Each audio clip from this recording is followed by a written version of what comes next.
Bukod sa pagbibigay ng tulong sa transport at agricultural sector, pinag-aaralan na rin ng Senado ang pagbibigay ng ayuda sa minimum wage earners at middle class. Ang detalye sa report ni Luisa Erispe. How far do we go? Are we only going to concentrate on the poorest of the poor? Are we only going to help the transport sector? What about those people earning minimum wage? Ito ang binigyang diin ni Senator Erwin Tulfo sa pagdinig ng Committee on Social Justice, Welfare at Rural Development. Ayon sa senador, kung nabibigyan ng tulong ang mga nasa sektor ng transportasyon, pati na rin ang magsasaka at mangingisda, paano naman ang mga simpleng manggagawa na hindi na rin sapat ang kinikita dahil sa epekto ng taas presyo ng langis? Hindi lang po ang transport sector, hindi lang po ang farmers, hindi lang po ang fisher folks. Hindi lang po yung poorest of the poor, yung mga members ng 4Ps, but also these people. Let us not forget, ito na naman po tayo. I mean, I've been reading the newspapers, we're so focused. Tama naman po, tulungan natin, mahirap. But what about the backbone of our labor force?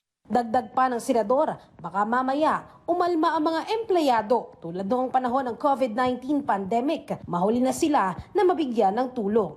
Yan po naging problema natin nung pandemic. Hindi po agad naasikaso sila.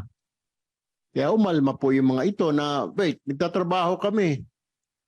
Wait, yung pinambibigay nyo na ayuda galing sa buwis po namin, taxes. So let's not forget this. Kaya naman hinikayat ni Tulfo ang mga ahensya ng gobyerno na magtulong-tulong para pag-aralan kung may sapat bang pondo ang pamahalaan na mabigyan ng tulong kahit ang mga manggagawa ng bansa. Ayon sa DSWD, sa ngayon nakatuon lang sila sa ayuda sa transport groups pero pinag-aaralan na rin kung dapat bang palawakin pa sa ibang sektor ang mabibigyan ng financial assistance. We are acting on crisis, so talagang stopgap measure po na yon, and we are acting as fast as we can to deliver the instructions of the President, and our focus is on the fuel crisis. So ito yung mga transport groups. 100% rest assured, Honorable Chair, the DSWD will deliver as instructed. May sapat ding pondo para sa 4Ps sakaling tumagal pa ang krisis sa Middle East. Kahit ang Department of Labor and Employment may 1.2 billion na pondo na inilaan para sa programang makapagbibigay ng financial assistance. Handa rin ang DOLE sakaling lumawak pa ang kailangan mabigyan ng tulong. We will be constantly assessing yung situation para po makita kung yung lawak po nung magiging epekto sa iba't iba pang sektor, because bukod sa tupad at sa livelihood, we also have the adjustment measure programs na pondo that can help establishment na nangangailangan po ng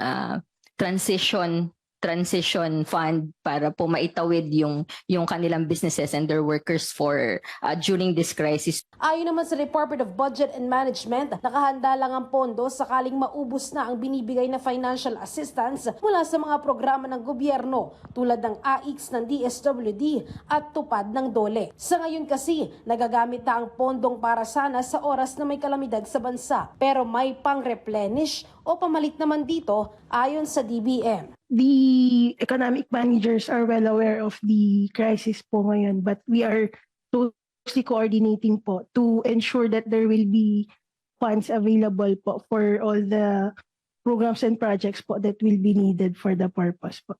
Kahit naman ang PCSO, may mga maiaalok ding tulong, hindi lang medical assistance para sa mga apektado ng krisis. PCSO can extend our assistance on various programs that we are currently undertaking. One is the medical assistance program. The second is the outpatient services program. And the third is the multi-specialty program. Samantala, bukod naman sa financial assistance, isa rin sa nais matiyak ni Senator Erwin Tulfo magkaroon ng malawak na opsyon ang pamahalaan para sa supply ng langis sa bansa. Bilang chairperson din ng Committee on Foreign Relations, binisita ni Tulfo ang Oman Embassy. At isa sa napag-usapan ay ang pagkakaroon ng government-to-government na transaksyon para sa dagdag na supply ng langis. Positibo naman ang naging tugon ni Oman Ambassador Abdullah Al-Manwari at sinabi ang Pilipinas ay maituturing na Friends of Oman at handa silang magbigay ng tulong sa bansa. Luisa Erispe para sa Pambansang TV sa Bagong Pilipinas.